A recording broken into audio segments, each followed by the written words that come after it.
लोकसभा चुनाव 2024 को लेकर बीजेपी प्रत्याशियों की दूसरी लिस्ट पर आज महामंथन होने जा रहा है। आज दिल्ली में बीजेपी कोर ग्रुप की अहम बैठक बुलाई गई है। संभावना है कि बैठक के बाद बीजेपी आम चुनाव के लिए उम्मीदवारों की दूसरी लिस्ट जारी कर सकती है। बैठक की अध्यक्षता जेपी नड्डा करेंगे। इस बैठक में तेलंगाना, कर्नाटक, हरियाणा और महाराष्ट्र को लेकर चर्चा की जाएगी।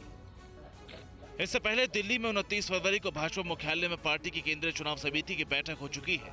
केंद्रीय चुनाव समिति की इस बैठक से पहले कई उम्मीदवारों की धड़कनें बढ़ गई हैं। पहली लिस्ट में बीजेपी ने चौंकाते हुए कई उम्मीदवार बदल दिए। नए चेहरों को मौका दिया गया था। ऐसे में माना जा रहा है कि बीजेपी की दूसरी लिस्ट में भी सरप्राइज देखने को मिल सकता है। माना जा रहा है कि केंद्रीय चुनाव समिति की बैठक में सबसे पहले उन सीटों पर उम्मीदवारों के नामों का ऐलान किया जाएगा जिन सीटों पर दूसरे दलों की तरफ से उम्मीदवारी तय की गई है। बीजेपी ने पहली सीट में 195 उम्मीदवारों के नामों का ऐलान किया है।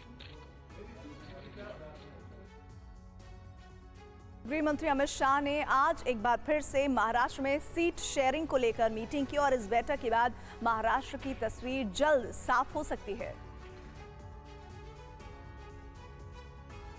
केंद्रीय गृह मंत्री अमित शाह महाराष्ट्र के 2 दिनों के दौरे पर हैं। अमित शाह का दौरा ऐसे समय पर हो रहा है जब महाराष्ट्र की सियासत में हलचल तेज है। लोकसभा चुनाव को लेकर महाराष्ट्र में शिवसेना, बीजेपी और एनसीपी गठबंधन के बीच सीटों के बंटवारे को लेकर मामला फंसा हुआ है। शिवसेना एकनाथ शिंदे गुट 22 और एनसीपी अजित पवार गुट ने 10 सीटों पर दावेदारी की है, जबकि बीजेपी 30 सीटों पर चुनाव लड़ना चाहती है। महाराष्ट्र में कुल 48 लोकसभा सीटें हैं। इनमें से 10 सीटों को लेकर मामला फंसा हुआ है। सूत्रों के मुताबिक बीजेपी ने सीट शेयरिंग के लिए 30-12-6 का फॉर्मूला सुझाया। इनमें से 30 सीटों पर बीजेपी अपने कैंडिडेट उतारेगी। शिवसेना शिंदे गुट के लिए 12 सीटें और एनसीपी अजित पवार गुट के लिए 6 सीटें छोड़ी गई हैं। सीट शेयरिंग को लेकर कल देर रात केंद्रीय गृह मंत्री अमित शाह ने एकनाथ शिंदे और अजित पवार के साथ मीटिंग की। मीटिंग में महाराष्ट्र के डिप्टी सीएम देवेंद्र फडणवीस भी मौजूद रहे। ऐसे में देखना होगा कि आज अमित शाह गठबंधन के बीच सीट शेयरिंग का कोई ऐसा फॉर्मूला तय कर पाएंगे जिस पर तीनों दल एकमत हों। केंद्रीय गृह मंत्री अमित शाह ने बॉलीवुड गायिका आशा भोसले की फोटो बायोग्राफी का विमोचन किया। कार्यक्रम के दौरान बीजेपी अध्यक्ष जेपी नड्डा भी मौजूद थे। आशा भोसले की बायोग्राफी का नाम बेस्ट ऑफ आशा है। इस पुस्तक में आशा भोसले की खींची तस्वीरें शामिल की गई है।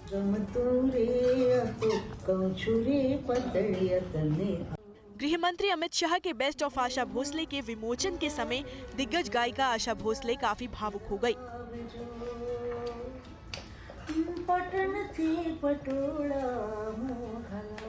इस किताब में आशा भोसले की जिंदगी और गानों को अलग अलग भावों और अलग अलग तस्वीरों के जरिए दिखाया गया।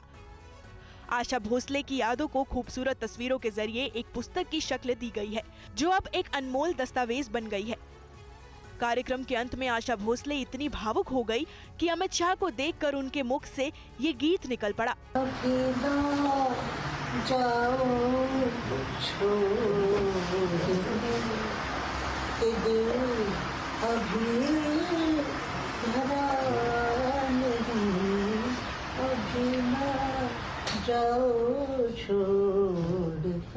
इसमें फोटोग्राफर गौतम राजाध्यक्ष की खींची गई आशा भोसले की तस्वीरें हैं। और हरियाणा से लेकर राजस्थान और यूपी में परीक्षा इंतजामों की कैसे धज्जियां उड़ाई जा रही हैं और किस तरह का खेल चल रहा है, इस पर देखिए रिपोर्ट। कोई परीक्षा केंद्र की दीवारों पर लटका है, कोई स्कूल की छत से सवालों का जवाब तलाश रहा है, कोई स्कूल की खिड़की से सवालों का जवाब भेज रहा है। ये तस्वीर हरियाणा की नूह की है, जहां 10वीं और 12वीं की परीक्षा में जमकर नकल करवाई जा रही है। नकल में मदद करने वालों को पुलिस बार बार भगाने की कोशिश भी करती है, लेकिन नकल कराने वाले बाज नहीं आते हैं। ये नकल नूह के यासीन मेव सीनियर सेकेंडरी स्कूल और चंद्रावती स्कूल में कराई जा रही है। देश के अलग अलग इलाकों में शिक्षा और परीक्षा में कैसी धांधली हो रही है, उसकी एक तस्वीर यूपी की मेरठ से भी आई है, जहां यूपी पुलिस भर्ती परीक्षा पेपर लीक मामले में एसटीएफ ने 6 आरोपियों को गिरफ्तार किया है। तीसरी खबर 2021 की राजस्थान पुलिस भर्ती परीक्षा पेपर लीक मामले से जुड़ी है। कल एसओजी यानी स्पेशल ऑपरेशन ग्रुप ने जिन 15 ट्रेनी एसआई को गिरफ्तार किया था, उसमें नागौर के डिप्टी एसपी का बेटा करणपाल भी शामिल था।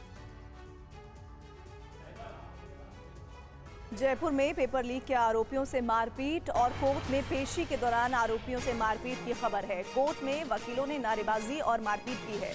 एसओजी ने 14 आरोपियों को कोर्ट में पेश किया।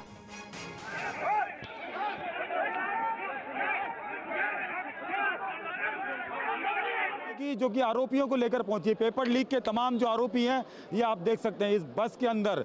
ये जो ट्रेनी एसआई हैं इनको लेकर यहाँ पहुंची है एसओजी की टीम। कोर्ट में पेश किया जाएगा और एसओजी की टीम जो है वो रिमांड अब इनसे मांगेगी और कोर्ट से रिमांड मांगने के बाद में इन तमाम आरोपियों को जो है पूछताछ की जाएगी। आप देख सकते हैं कि यहाँ से इन तमाम आरोपियों को उतारा जा रहा है और आप देख सकते हैं किस तरीके से यहाँ पर एडवोकेट यहाँ मुर्दाबाद के नारे लगा रहे हैं और एडवोकेट का विरोध यहाँ पर देखा जा सकता है।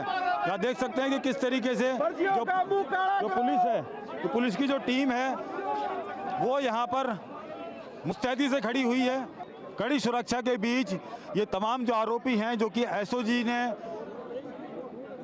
इन्हें कोर्ट पेश किया था, 14 आरोपी हैं। ये आप देख सकते हैं कि जो ये पेपर लीक के जो आरोपी हैं 14 आरोपी इन्हें कोर्ट में पेश किया है और उसके बाद इन्हें दोबारा से यहाँ से एसओजी ले जाया जा रहा है। ये आप देख सकते हैं कि कड़ी सुरक्षा के बीच में इन्हें यहाँ से ले जाया जा रहा है और वकीलों के द्वारा यहाँ फिर से नारेबाजी की जा रही है। और अब बात पंजाब की। पंजाब विधानसभा का बजट सत्र आज भी हंगामेदार रहा। हंगामा इतना बढ़ा कि स्पीकर ने मार्शल बुलाकर कांग्रेस नेताओं को बाहर कर दिया। पंजाब कांग्रेस नेताओं ने कहा कि सदन में उन्हें बोलने का मौका नहीं दिया जा रहा है। पंजाब विधानसभा में कांग्रेस नेताओं के सदन में बोलने के लिए समय मांगने पर आज जमकर हंगामा हुआ। हंगामा बढ़ता देख स्पीकर कुलतार सिंह संधवा ने मार्शल बुला लिया और कांग्रेसी नेताओं को बाहर निकाल दिया गया। विधानसभा में हंगामे के बाद कांग्रेस नेताओं को बाहर निकाले जाने पर पंजाब कांग्रेस अध्यक्ष अमरिंदर सिंह ने मीडिया के सामने अपनी बात रखी। हमारी बेइज्जती होने पे कुछ लोग हंस रहे थे। मैंने उनको कहा कि आज मेरी बेइज्जती करवाओगे, कल आपकी होगी। ऐसे मत एक दूसरे के कपड़े उतारिए। हम चुन के आए हैं, हम इस सदन में लोगों की नुमाइंदगी करने के लिए आए हैं। हमें लोगों ने भेजा है, 60,000 लोगों ने चुन के भेजा है। हम उनकी बातचीत करना चाहते हैं। हम किसानों की बातचीत करना चाहते हैं, मजदूरों की बातचीत, व्यापारियों की बातचीत करना चाहता हूं। आप बजट के ऊपर चर्चा मैं कर रहा हूं, मैंने किसी को गाली नहीं निकाली। उन्होंने आरोप लगाया कि मंत्रियों को बिना मतलब खुलकर बोलने का समय दिया जाता है, जबकि हमें अनुपूरक सवालों पर भी बोलने नहीं दिया जाता।